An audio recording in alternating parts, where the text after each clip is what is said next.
अस्सलाम वालेकुम स्टूडेंट, कैसे हैं आप लोग। उम्मीद करता हूँ सब लोग ठीक होंगे, खैरियत से होंगे। तो फ्रेंड्स, आज की इस वीडियो में हम CS403 लेक्चर नंबर 23 देखेंगे। आज की इस वीडियो में हम अपना फाइनल टर्म का जो सिलेबस है वो स्टार्ट करने जा रहे हैं लेक्चर नंबर 23 से। तो मैं आज की इस वीडियो में आप लोगों को लेक्चर नंबर 23 कवर करवाऊंगा। इसमें हमारे जो हैं वो दो टॉपिक्स क्लियर होंगे। पहला हमारा है फिजिकल रिकॉर्ड एंड डीनॉर्मलाइजेशन, और दूसरा हमारा है टॉपिक पार्टीशनिंग का। ठीक है, ये दो टॉपिक हमारे जो हैं वो आज की इस वीडियो में कवर किए जाएंगे। फर्स्ट ऑफ ऑल आपने देख लेना है कि पार्टीशन और डीनॉर्मलाइजेशन में फ़र्क क्या है। तो इसमें मैं आपको सिंपली समझा दूं कि denormalization lead to merging different relation. आपके पास अगर दो रिलेशन है उनको इकट्ठा कर दिया जाए तो वो क्या होगा, डीनॉर्मलाइजेशन होगी। फॉर एग्जांपल मेरे पास एक ये रिलेशन है, थोड़ा पेज एक्सटेंड कर लेते हैं। इस तरह से एक ये रिलेशन है, अगर एक ये रिलेशन है, मेरे पास ये दो रिलेशन है। अगर मैं इन दोनों रिलेशन को इकट्ठा कर देता हूँ, मर्ज कर देता हूँ, फॉर एग्जांपल इनका एक ही रिलेशन बना देता हूँ, ठीक है, तो ये मेरा क्या होगा, ये मेरा डीनॉर्मलाइजेशन का प्रोसेस होगा। तो डीनॉर्मलाइजेशन समझ आ गया आपको। आगे है where partitioning separate same relation in to.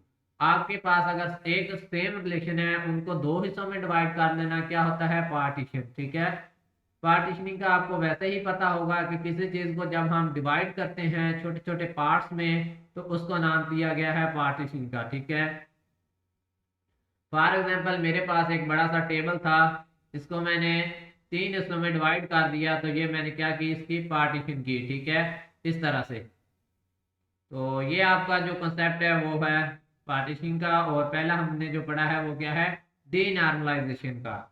तो उम्मीद है आप लोगों को डीनॉर्मलाइजेशन और पार्टीशनिंग का जो डिफरेंस है वो बेसिकली आप लोगों को पता चल गया होगा। तो चलते हैं हमारा जो नेक्स्ट टॉपिक है उसकी तरफ। नेक्स्ट टॉपिक में हमारे पास बात हो रही है फिजिकल रिकॉर्ड एंड डीनॉर्मलाइजेशन क्या होती है। ठीक है, तो इसको वन बाय वन देखेंगे। फर्स्ट ऑफ ऑल डीनॉर्मलाइजेशन की डेफिनेशन दी गई है यहाँ पे, जिसको मैं हाईलाइट करता हूँ। Denormalization is the technique to move from high to lower normal form. ठीक है, आपकी हाई फॉर्म से नॉर्मल फॉर्म की तरफ आने के अमल को क्या कहते हैं, डीनॉर्मलाइजेशन। पहले जो हमने पढ़ा था वो नॉर्मलाइजेशन था। नॉर्मलाइजेशन में हमने क्या किया था, हमने एरर रिडंडेंसी वगैरह खत्म की थी, यानी अपने डाटा को एक्यूरेट बनाया था। अब डीनॉर्मलाइजेशन का मतलब ये नहीं है कि हम उसी नॉर्मलाइजेशन डाटा के बिल्कुल उल्ट करेंगे, ऐसा बिल्कुल भी नहीं है। ठीक है, नॉर्मलाइजेशन और डीनॉर्मलाइजेशन में दो अलग अलग कंसेप्ट हैं, ये एक दूसरे के ब्रैक्स नहीं है, उल्ट नहीं है। आपने ये नहीं समझना कि नॉर्मलाइजेशन का जो प्रोसेस है उल्ट उसके उल्ट ना हो ये डी नॉर्मलाइजेशन। डी नॉर्मलाइजेशन एक अलग थिंकिंग है, और जो है नॉर्मलाइजेशन वो अलग है। नॉर्मलाइजेशन अगर आप लोगों को समझनी हो तो आप लोग मेरा लेक्चर नंबर 20-21 देख सकते हैं, इकट्ठे अपलोड किए हुए हैं, वहां मैंने अच्छे से नॉर्मलाइजेशन को डिफाइन किया हुआ है। अब डी नॉर्मलाइजेशन में क्या होता है कि हम जो है वो हाई फॉर्म से लो फॉर्म की तरफ जो है वो मूव करते हैं। डेटाबेस मॉडलिंग,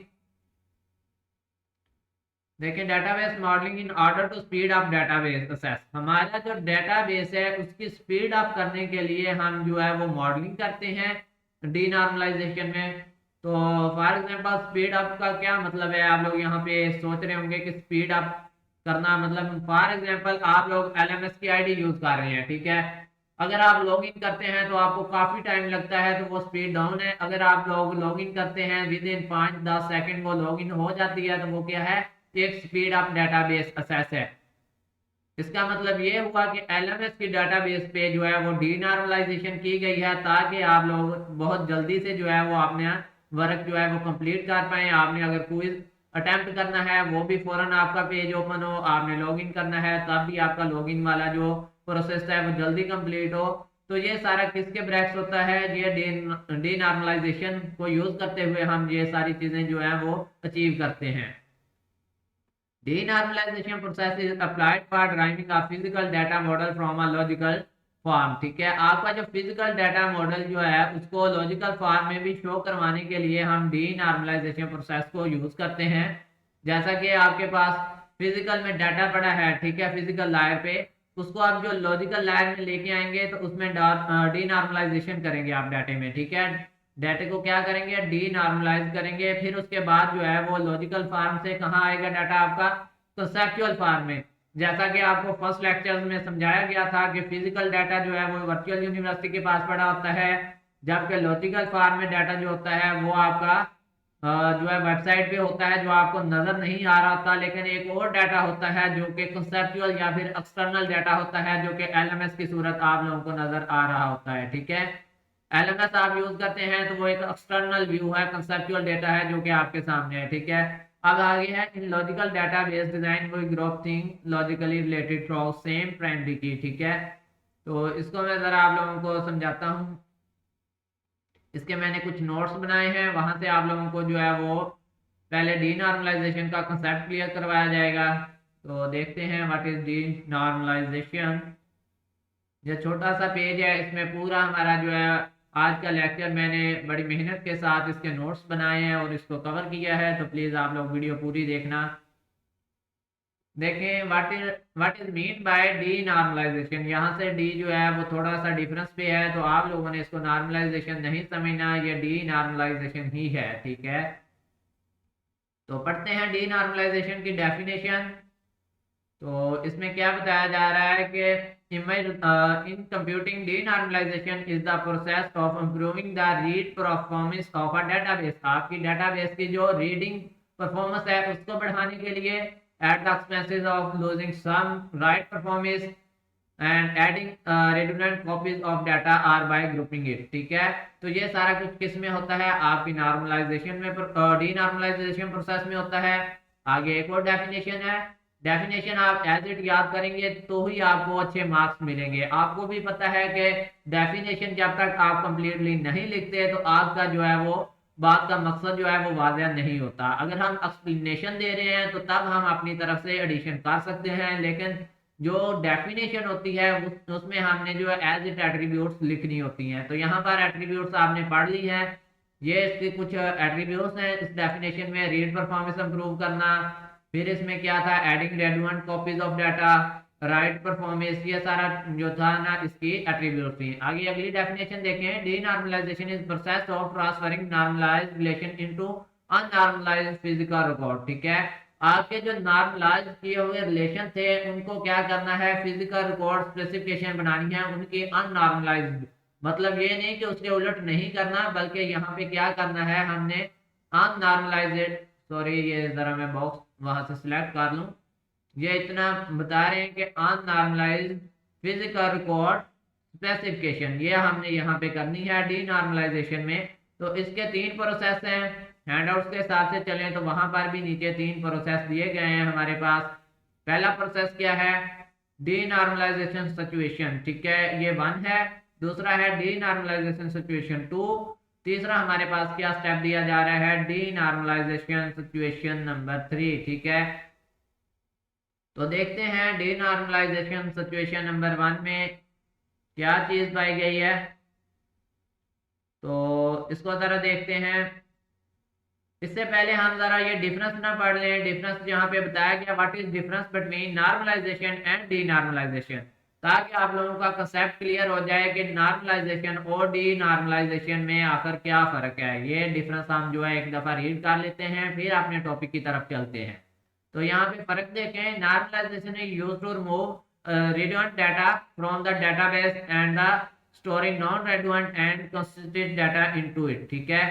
इसमें जो नॉर्मलाइजेशन में हमने क्या किया था, नॉर्मलाइजेशन की 5 फॉर्म पड़ी थी, first form, second form, third form, fourth form, fifth form, जो कि लेक्चर नंबर 21 और 20 में मैंने कवर करवाई है बड़े अच्छे से। तो उसमें हमने पढ़ा था कि नॉर्मलाइजेशन जो है वो डाटे की रिडंडेंसी को कम करता है, डाटे में एरर्स को कम करता है, डाटे में कंसिस्टेंसी लाता है, ठीक है। अब जो डी नॉर्मलाइजेशन है इसकी डेफिनेशन है, is used to combine multiple table data into one so that is can be quickly quite quickly, ठीक है। अब ये क्या करता है, आपके मल्टीपल टेबल्स को जो है वो क्या करता है, एक टेबल में मिला देता है, उनको कंबाइन कर देता है, उनको मर्ज कर देता है। ये आपका डी नॉर्मलाइजेशन का प्रोसेस है।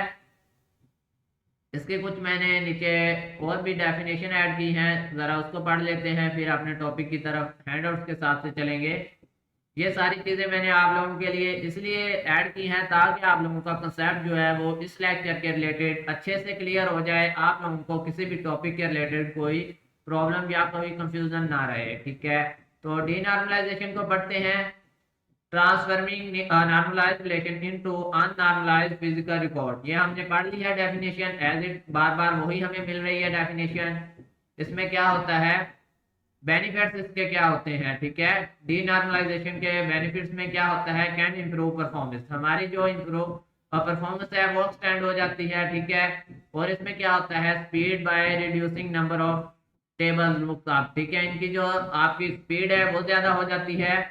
फिर क्या होता है, cost due to the data duplication wastage storage space. ठीक है, आपकी जो स्टोरेज जो होती है वो डुप्लीकेशन की वजह से जो है वो क्या हो रही होती है, वेस्ट हो रही होती है, वो बच जाती है आपकी डीनॉर्मलाइजेशन की वजह से।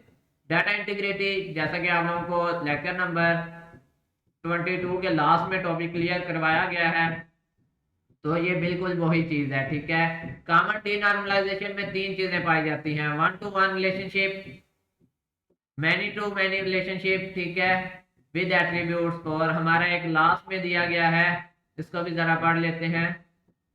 लास्ट में हमें दिया गया है रेफरेंस डाटा। ठीक है, रेफरेंस डाटा में क्या होता है, वन टू मैनी होता है। ठीक है, पहले हमारा क्या था, वन टू वन था, फिर मैनी टू मैनी, और रेफरेंस डाटा में क्या आता है, वन टू मैनी रिलेशनशिप आता है। इनको हम अब जो है वो वन बाय वन रीड करेंगे। तो चलते हैं हमारे टॉपिक की तरफ, हैंड आउट से साथ हम जो है फर्स्ट टॉपिक हमारा देखते हैं कि क्या है। तो डीनॉर्मलाइजेशन सिचुएशन वन है, इसमें क्या होता है, merge two entity type into one, दो एंटिटीज दी गई हैं आपको और उनको क्या करना है, एक में जो है वो मर्ज कर देना है विद वन रिलेशनशिप। ठीक है, ये वन टू वन रिलेशनशिप को यूज करते हुए आपने दो एंटिटी को आपस में मिला देना है। ये आपकी क्या होती है, डीनॉर्मलाइजेशन की फर्स्ट सूरत हाल होती है। सिचुएशन मीन होता है सूरत हाल होना, यानी कि फर्स्ट मरहला है ये। Even if one of the entity type is optional, अगर आपके पास दूसरी एंटिटी टाइप ऑप्शनल है तब आप क्या है, उन एंटिटीज को आपस में मिला सकते हैं। ऑप्शनल मतलब होता है एक चीज आपके पास इंपॉर्टेंट है और एक चीज आपको ऑप्शन के तौर पे दी गई है, यानी कि अनइम्पोर्टेंट भी समझी जा सकती है, ऑप्शनल है। ऐसा नहीं होना चाहिए कि दोनों एंटिटीज इंपॉर्टेंट हो तो आप दोनों को जो है एक रिलेशन में मिला दें, नहीं, जस्ट जो है वो क्या है कि जहाँ पे ऑप्शनल एंटिटीज को आपस में मिलाना है। इसकी अगर एग्जांपल देखी जाए तो मैंने इसकी एग्जांपल ऐड की है, यहाँ पर देखें, पर्सन हैज पासपोर्ट। अब पर्सन तो है, ठीक है, अब उसका पासवर्ड हो या ना हो यहाँ पर कोई इसकी वो नहीं है, इंपॉर्टेंस नहीं है। अगर नहीं भी हो तो हमें इससे क्या, ठीक है।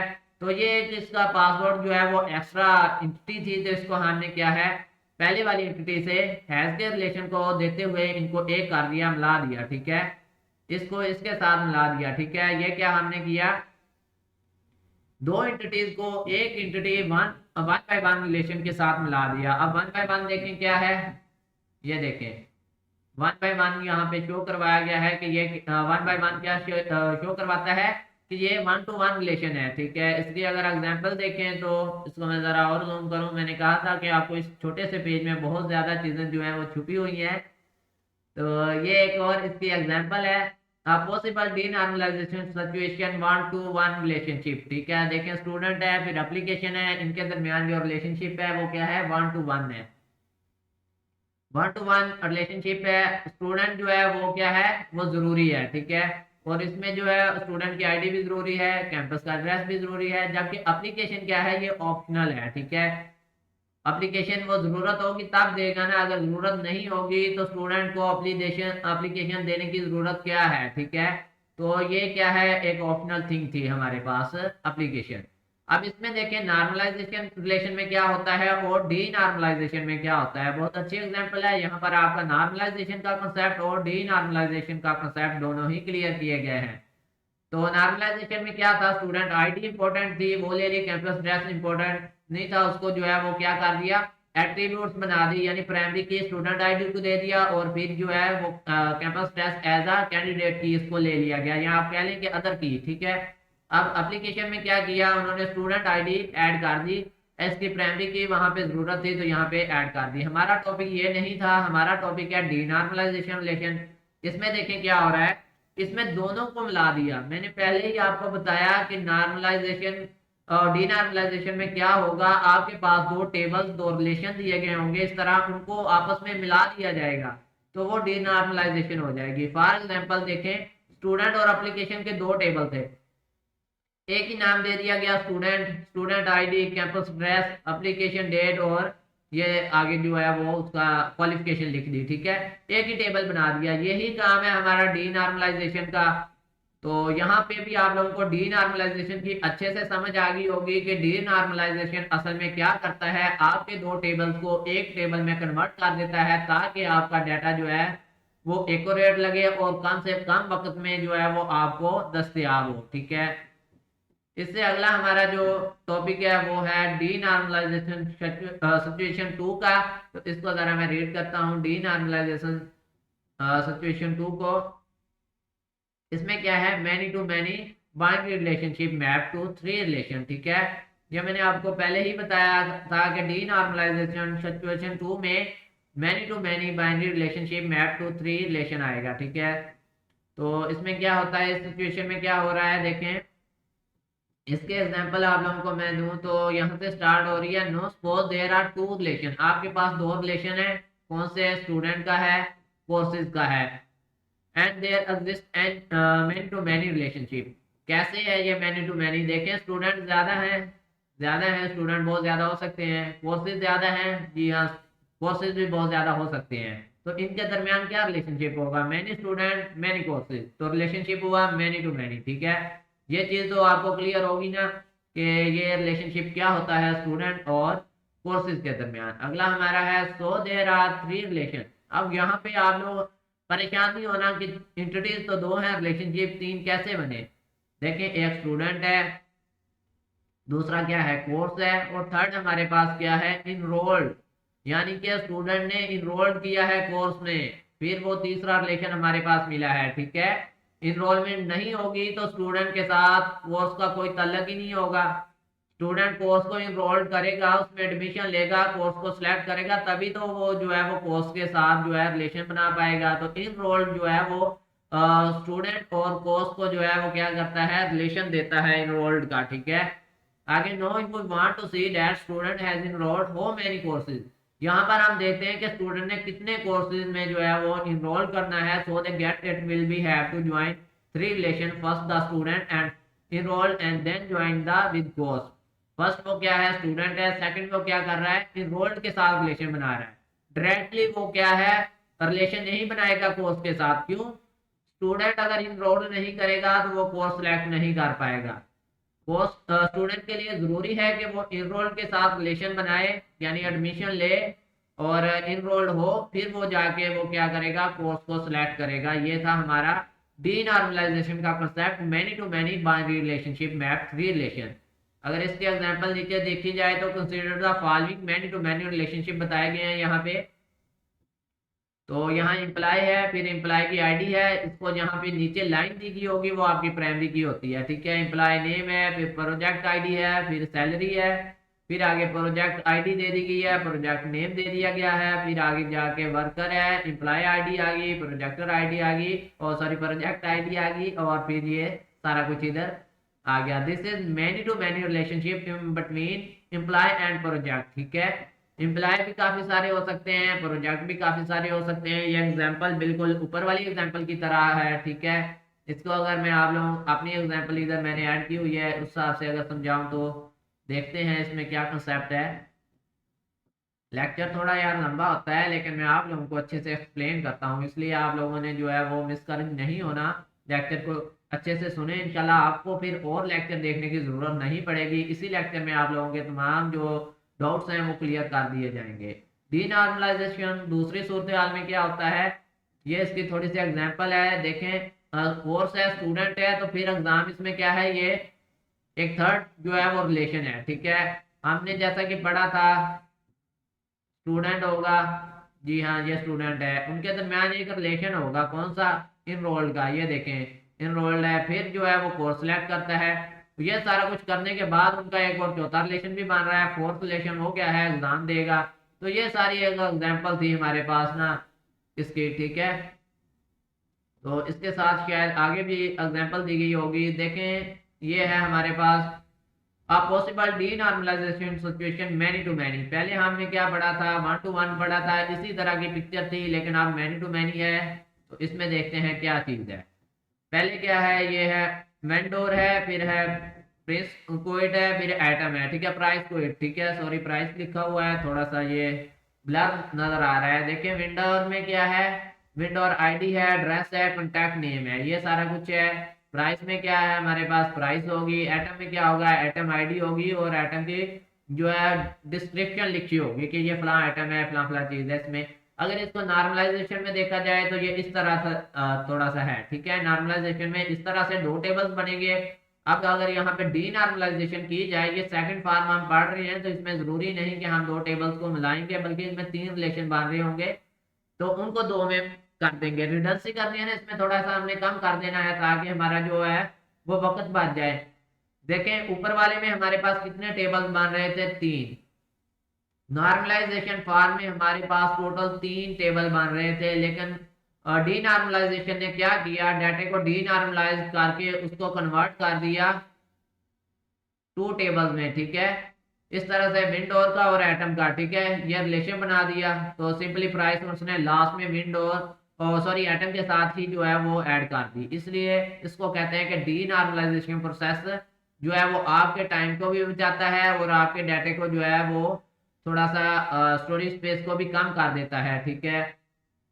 तो ये हमारा कंसेप्ट था इसका, डी नॉर्मलाइजेशन दूसरे मरहले का। अब थर्ड मरहला देखते हैं कि उसमें क्या है, तीसरा स्टेप जिसे हम कहते हैं। इसमें देखें तो reference data one two many, जैसा कि मैंने आपको बताया था वहां पे हमने एक डेफिनेशन में पढ़ा था कि इसमें क्या होगा, वन टू मैनी रिलेशन होगा हमारी डी नॉर्मलाइजेशन सिचुएशन नंबर 3 में। इसमें देखें क्या चीज है, इसकी आप एग्जांपल ले सकते हैं। We can see it with the student and hobby relation, ठीक है। स्टूडेंट और हॉबी में क्या देखें, हर स्टूडेंट के काफी ज्यादा जो है वो हॉबीज हो सकते हैं। फॉर एग्जांपल एक स्टूडेंट है तो उसके दो हॉबीज या तीन या चार हो सकते हैं। फॉर एग्जांपल एक स्टूडेंट है, उसका हॉबी क्या है, रीडिंग करना, उसी का ही हॉबी है फिर गार्डनिंग करना, उसी का हॉबी है मूवीज देखना। तो हम कह सकते हैं ना कि एक स्टूडेंट है और हॉबीज काफी ज्यादा हैं, तो इनके दरमियान जो रिलेशनशिप बनेगा वो क्या होगा, वन टू मैनी का रिलेशनशिप। ये आपका होगा वन टू मैनी का relationship. One student can have one hobby and one hobby can adopt by many student, ठीक है। एक स्टूडेंट का अगर एक हॉबी भी होता है तो इसमें फिर जो है वन टू मैनी बनेगा। कैसे, अगर एक हॉबी एक स्टूडेंट ने, चलो कह लेते हैं कि एक बच्चे का जो है वो एक ही हॉबी है, लेकिन एक हॉबी जो है वो काफी ज्यादा स्टूडेंट का तो हो सकता है। यानी अगर तीन स्टूडेंट है एक क्लास में तो हो सकता है तीनों का रीडिंग का एक एक हॉबी हो, तो बनेगा रिलेशन वन टू मैनी का ही, सही है ना। तो चाहे हॉबी एक हो, स्टूडेंट ज्यादा हो जाए, चाहे स्टूडेंट ज्यादा हो और हॉबी जो है वो एक एक जो है वो सिलेक्ट करें, वन टू मैनी का रिलेशन ही बनेगा।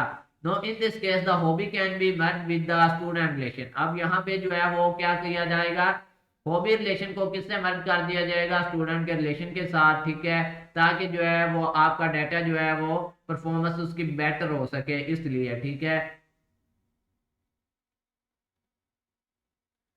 देखते हैं अगर मैंने इसको यहाँ पे ऐड किया तो देख लेते हैं अगर हुआ यहाँ पे। उम्मीद है कि मैंने जस्ट एक इसके सिचुएशन की यहाँ पे ऐड की होगी थोड़ी सी। हाँ जी, ये है हमारा डी नॉर्मलाइजेशन सिचुएशन नंबर 3, सूरत हाल नंबर 3। इसको ज़रा पढ़ लेते हैं। तो इसमें क्या है, देखेंगे आपके पास एक एटम है और एक स्टोरेज इंस्ट्रक्शन है। नॉर्मलाइजेशन में क्या होता है कि इसके दो आपके पास टेबल बन रहे हैं, ठीक है। कहानी वो ही है पहले वाली, ठीक है। दो टेबल्स हैं तो इनको जो है वो एक में कन्वर्ट कर दिया गया है, ठीक है। ये आपका जो है वो कन्वर्जन कर दी गई है ताकि आपका जो है वो बेटर परफॉर्मेंस हो सके डाटे की। इसमें एटम आईडी आ गई, डिस्क्रिप्शन आ गई, वेयर स्टोर आ गया, अभी कहाँ पे स्टोर होगा, फिर ये आगे जो है वो कंटेनर टाइप है जो भी लिखा हुआ है, ठीक है। तो बजाय इसके कि बहुत सारी चीजें लिखने के, वो क्या करते हैं, एक टेबल बना देते हैं डी नॉर्मलाइजेशन में, और इम्पोर्टेंट इम्पोर्टेंट डाटा जो है वहां पे लिख दिया जाता है ताकि जो है वो प्रॉब्लम ना हो बाद में आप लोगों को जो है वो डाटा को फाइंड करने में और एक्यूरेसी के साथ आपका जो है वो डाटाबेस वर्क करे। तो ये हमारा जो है टॉपिक क्लियर हुआ यहाँ तक। जो है वो डीनॉर्मलाइजेशन का अगला हमारा टॉपिक जो है वो स्टार्ट हो रहा है पार्टीशनिंग का। तो इसको देखते हैं पार्टीशनिंग में क्या होता है। तो इसके डेफिनेशन अगर देखें तो partitioning stipulate same relation into two, ठीक है। अब पार्टीशनिंग क्या करती है, आपके सेम रिलेशन को दो हिस्सों में डिवाइड कर देती है, ठीक है। दो हिस्सों को क्या कर देती है, एक हिस्से को दो हिस्सों में डिवाइड कर देती है। ये क्या है, ये उलट है डीनॉर्मलाइजेशन के। डीनॉर्मलाइजेशन में हम क्या करते आ रहे हैं, मर्जिंग करते आ रहे हैं ना। जो भी टेबल हमें मिला हमने उसकी मर्जिंग कर दी, यानी कि दो टेबल मिले तो एक बना दिया, तीन मिले तो उसके दो बना दिए। यानी हमने क्या किया, मर्जिंग की कि हमें जो है वो कम से कम जो है वो और टाइम लगे डाटे को फाइंड करने में। अब यहाँ पे हमारा कंसेप्ट थोड़ा सा चेंज है। पार्टीशनिंग में क्या हो रहा है कि इसमें जो है वो आपके एक टेबल को दो हिस्सों में डिवाइड किया जा रहा है। तो इसका मकसद क्या है, इसको जरा हम नीचे पढ़ते हैं। तो इसमें है रिड्यूस वर्कलोड। इसमें क्या है, इसका एक मकसद तो ये है कि आपका जो है वो क्या हो, वर्कलोड जो है वो रिड्यूस हो। सर्च स्पेस जो है उसमें वर्कलोड होता है वो ठीक हो जाए, डाटा सेट्स का जो बैलेंस है वो सही हो जाए, कम्युनिकेशन कॉस्ट जो है वो ठीक रहे, ठीक है। ये सारे प्रोसेस इसके एट्रीब्यूट्स हैं। आगे देखें, speed of the rate of the useful work. आपका जो वर्क है वो यूजफुल होना चाहिए, उसकी स्पीड जो है वो स्पीड अप होनी चाहिए, तेज होनी चाहिए, इसलिए हम पार्टीशनिंग कर देते हैं। तो ये सारा सीन है। इसमें there are two type of partitioning, यहाँ पे हम दो टाइप्स पढ़ेंगे पार्टीशनिंग की। तो देखते हैं मैंने इसके मतलब कोई चीज़ ऐड की है या नहीं पार्टीशनिंग के रिलेटेड। ज़रा छोटा सा कर लेते हैं इसको ताकि मुझे जो है वो टॉपिक ढूंढने में आसानी हो। तो फर्स्ट ऑफ ऑल हम जो पढ़ने वाले हैं वो यहाँ पे ऐड नहीं किया गया मैंने, तो आपको हैंडआउट से ही कवर करवा देता हूँ। ये तीन टॉपिक जो है वो मैंने इसके ऐड किए हुए हैं, इंशाल्लाह इसको भी हम देखेंगे यहाँ से। पहले हैंडआउट्स में टॉपिक देखते हैं जो है हमारा। इसमें दो टॉपिक होते हैं, दो टाइप्स होते हैं। आपका ये एग्जाम में क्वेश्चन आ सकता है कि define the type of partitioning. तो दो टाइप्स हैं, हॉरिजॉन्टल पार्टीशनिंग और दूसरी है वर्टिकल पार्टीशनिंग।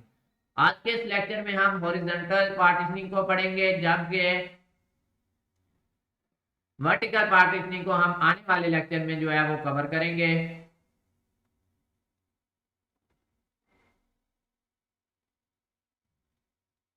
वैसे मैंने ऐड यहाँ पे किया था इसका जो है ना पार्टीशनिंग का कंसेप्ट। आई थिंक पता नहीं अब कहाँ पे है, अगर इसको जूम करके ढूंढूं भी तो काफ़ी टाइम लग जाएगा में, या तो मैंने मिस कर दिया है। तो खैर हम वहाँ से पढ़ते हैं, वहाँ बहुत अच्छी एग्जांपल्स दी गई चीज़ की। हाँ ये देखें यहाँ पे थोड़ा सा इसको मैंने कहा ना इसमें मैंने ऐड किया था लाजमी। तो ये है हमारा जो है वो पार्टीशनिंग का कंसेप्ट था थोड़ा सा, ताकि यहाँ से आप लोगों को नोट्स बनाने का मकसद यही होता है कि यहाँ से समझाना भी आसान होता है, सिंपल वर्डिंग होती है और आप लोगों के लिए समझना भी आसान हो जाता है, ठीक है। ये है हमारी पार्टीशनिंग। इसमें हॉरिजॉन्टल है, वर्टिकल है। हॉरिजॉन्टल में क्या होता है, डिस्ट्रीब्यूट रोज इनटू सर्वर फाइल्स, ठीक है। आपकी रो को क्या किया जाता है, सर्वर फाइल्स में डिवाइड कर दिया जाता है। ये है आपकी हॉरिजॉन्टल पार्टीशनिंग, ठीक है। हैंडआउट्स में हमारा ये टॉपिक दिया गया है, यहाँ पे ये वाला टॉपिक है आपका हॉरिजॉन्टल पार्टीशनिंग का। इसके रिलेटेड हम पढ़ेंगे। तो इसकी सादा सी डेफिनेशन मैंने वहाँ पे ऐड की हुई है, तो उसको ज़रा रीड करते हैं। क्या है, distributes rows into server files useful for situation where different user need access to different rows, ठीक है। यहाँ पर जो है वो आपकी जो रोज होती है ना, उनको क्या किया जाता है, उनको दो डिफरेंट फाइल्स में डिवाइड कर दिया जाता है, ताकि मतलब तरह के जो यूजर्स हैं उनको मुख्तलिफ तरह के डाटे की जरूरत पड़ती है। अब इसकी एग्जांपल देखें तो आपके पास ये 5 रोज थी, ठीक है। आपने इनको क्या किया, फर्दर डिवाइड कर दिया यहाँ पे इस तरह से, 3 एक कर दी, 2 एक कर दी। क्यों, आपको पता है कि मेरे पास 15 लोग ऐसे हैं जिनको सिर्फ 3 रोज की जरूरत है, और आपको पता है मेरे पास 10 लोग ऐसे हैं जिनको जस्ट 4 और 5 ये वाली 2 रोज की जरूरत है। तो इसलिए आपने दो पार्टीशन कर दी, इनके दो हिस्से बना दिए, ताकि जो है वो आसानी से अपनी अपनी रोज को हासिल कर सकें और यूज कर सकें। तो इसका जो मेन मकसद था वो यही था कि useful for situation where different user needs access to different rows. Different user के लिए आपने इनको अलहदा किया है, ताकि वो जो है डिफरेंट मकासद के लिए या डिफरेंट आपने जो है उनकी जरूरियात हैं उनको पूरा करने के लिए वो इन रोल्स को सिलेक्ट कर सकें। तो ये आपकी पार्टीशनिंग का कंसेप्ट था। इसमें अगर देखा जाए तो वर्टिकल को भी आज मैं आपको थोड़ा एक्सप्लेन कर देता हूँ साथ ही, ताकि जो है इंशाल्लाह अगले लेक्चर में इसको डिटेल से पढ़ेंगे, लेकिन यहाँ पे आपको थोड़ी सी कवरेज दे देता हूँ इसके रिलेटेड भी कि वर्टिकल में क्या होता है, distribute column into server relation.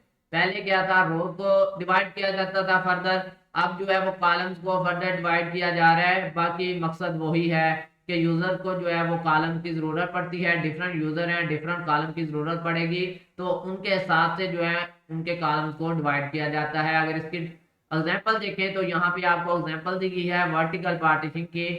ये नेक्स्ट लेक्चर में टॉपिक है, लेकिन जस्ट यहाँ पे थोड़ा सा व्यू दूंगा आप लोगों को ताकि आप लोग यहाँ से समझ सकें।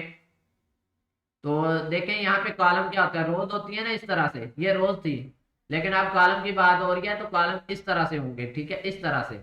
अब देखें आपके पास 10 लोग हैं जिनको नेम और आईडी की जरूरत है, तो आपने उनके लिए एक अलग ये पार्टीशन कर दी। 15 लोग हैं आपके पास जिनको सिर्फ ये जरूरत है वाटर की, ठीक है। वाटर मीन क्या होता है, ये आप इसको कह लेते प्रोफाइल पिक होती है, ठीक है। ये आपकी प्रोफाइल पिक होती है या फिर बैनर्स होते हैं, या फिर आप कुछ भी कह सकते हैं इनको, यानी कि वेक्टर जो होते हैं। फॉर एग्जांपल मैंने यहाँ पर ऑनलाइन भी काम किया, वहां पर यहाँ पे जो लिखा होता है ना वेक्टर, वो प्रोफाइल पे ही लिखा होता है बेसिकली।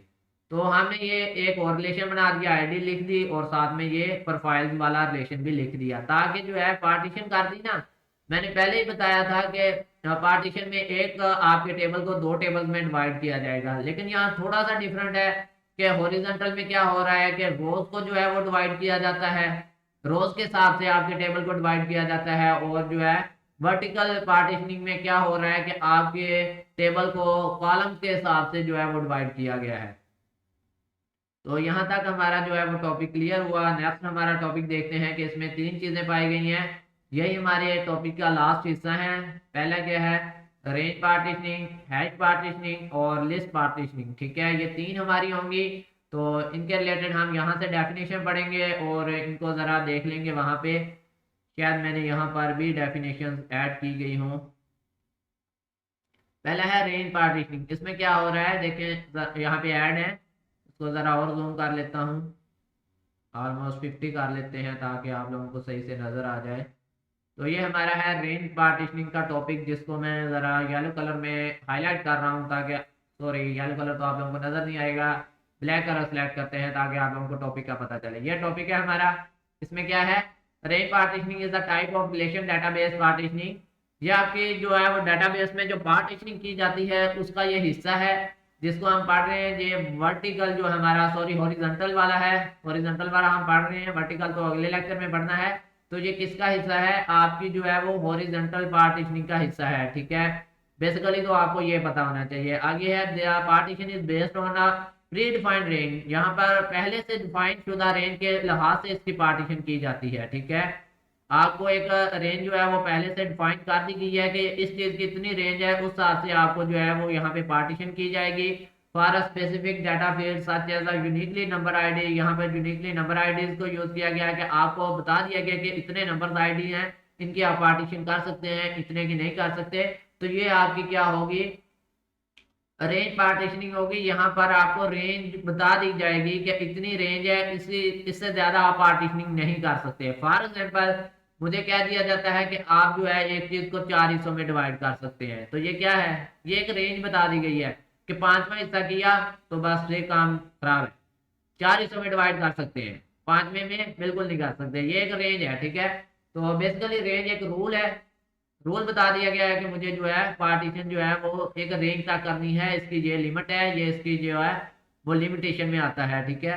अगला हमारा टॉपिक है हैशिंग पार्टीशनिंग। इसमें क्या होता है, it is a type of horizontal partitioning. जैसा कि मैंने आपको बताया था कि ऊपर वाली भी हमारी जो वो टाइप किसकी है, हॉरिजॉन्टल की है। ये तीनों टाइप जो है वो किसकी हैं, हॉरिजॉन्टल पार्टीशनिंग की टाइप है। अगर इसको यहाँ से रीड करें तो आप लोगों को समझ आ जाएगा कि some of the types of horizontal partitioning are under, यानी नीचे जो है वो टाइप्स दी गई हैं वो किसकी हैं, हॉरिजॉन्टल पार्टीशनिंग की है। वर्टिकल एक अलग टॉपिक है, वो नेक्स्ट टॉपिक हम पढ़ेंगे नेक्स्ट लेक्चर में, ठीक है, वर्टिकल पार्टीशनिंग का। अब इसमें नेक्स्ट डेफिनेशन देखें। हैश पार्टीशनिंग में क्या होता है, it is a type of horizontal partitioning. इतनी इसकी डेफिनेशन जो है वो आपने लाजमी याद रखनी है कि ये किसका हिस्सा है। In this type a particular algorithm is applied. यहाँ पर एक पार्टिकुलर एल्गोरिथम जो है वो अप्लाइड किया जाता है, जो कि डेटाबेस मैनेजमेंट सिस्टम को ही पता होता है कि ये हमारी जो पार्टीशन है इस पे हमने कौन सा एल्गोरिथम यूज करना है। तो यानी कि बेसिकली ये एल्गोरिथम के रिलेटेड है। अगर यहाँ से पढ़ा जाए तो ये देखें, DBMS knows that algorithm, database management system को इस algorithm का पता होता है। So hash partition reduce the chance of unbalanced, ये unbalanced के चांस को जो है वो कम कर देता है। बेसिकली इसका यही काम होता है, ठीक है। आगे है लिस्ट पार्टीशनिंग। इसमें देखें क्या चीज है, ये हमारा नेक्स्ट टॉपिक है। लिस्ट पार्टीशनिंग बेसिकली ये भी हमारे हॉरिजॉन्टल पार्टीशनिंग का जो है ये हिस्सा है। In this type the partitioning the value are specified for every partition. यहाँ पर जो है वो क्या है, थोड़ा डिफरेंस पाया गया है बाकी डेफिनेशन से। डिफरेंस क्या है, अगर आप गौर करें तो वो कह रहे हैं कि in this partition the value are specified for every partition. यहाँ पर जो है वो वैल्यूज को क्या किया गया है, स्पेसिफाई कर दिया गया है आपकी पार्टीशन के लिए। So there is a specified list for all the partition. यहाँ पर स्पेसिफाइड लिस्ट होती है आपकी पार्टीशन के लिए। So there is no range involve in this, रहता there is a list of value. यहाँ पर रेंज का कोई काम नहीं है, ठीक है। यहाँ पर रेंज का कोई काम नहीं है। यहाँ पर स्पेसिफिक वैल्यूज बताई गई हैं या फिर स्पेसिफिक लिस्ट बना दी जाती है आपकी पार्टीशन के लिए, ठीक है। तो अगर इसकी एग्जांपल मुझे यहाँ से मिली तो मैं आप लोगों को वो भी दिखाता हूँ। ऐड की थी इन तीनों की मैंने इकट्ठी एक एग्जांपल। अगर ये सही से शो हो जाती है तो आप लोगों को थोड़ा कंसेप्ट इससे भी मिल जाएगा। हाँ जी, ये देखें, इसमें देखें लिस्ट पार्टीशनिंग में क्या हो रहा है, ये इस तरह से है कुछ, ठीक है। आपको लिस्ट दे दी गई है, ठीक है, 3 लिस्ट दे दी गई है, इनके हिसाब से आपने पार्टीशनिंग करनी है। जब रेंज में क्या है, आपको रेंज बता दी गई है कि इस पार्टीशन में आपने इतनी रेंज करनी है, इसमें अप्रैल से लेके इतनी करनी है, यानी कि रेंज बता दी गई है, ठीक है। यहाँ पर लिस्ट बताई गई है, यहाँ पर रेंज बताई गई है। हर पार्टीशन की अलग रेंज है, हर पार्टीशन की अलग रेंज है। यहाँ पर 4 पार्टीशन हैं तो चारों की रेंज क्या है, अलग अलग है, ठीक है। तो जुलाई से अगस्त है, फिर मई से जून है, फिर मार्च से अप्रैल है। तो ये एक रेंज है, ठीक है। अब यहाँ पे हैश पार्टीशनिंग जो हम पढ़ चुके हैं, ये एक एल्गोरिथम होता है जिसके रिलेटेड किसको पता होता है, ये जस्ट जो होता है ना डेटाबेस मैनेजमेंट सिस्टम, उसको पता होता है। वो क्या करता है, एक हैश का एल्गोरिथम बनाता है। उसे पता होता है कि हैश 1 का क्या मतलब है, हैश 2 का क्या मतलब है, हैश 3 का क्या मतलब है, हैश 4 का क्या मतलब है। आपने बेसिकली याद ये रखना है कि हैश पार्टीशनिंग में एक एल्गोरिथम यूज किया जाता है जिसके मतलब किसको पता होता है, डेटाबेस मैनेजमेंट सिस्टम को।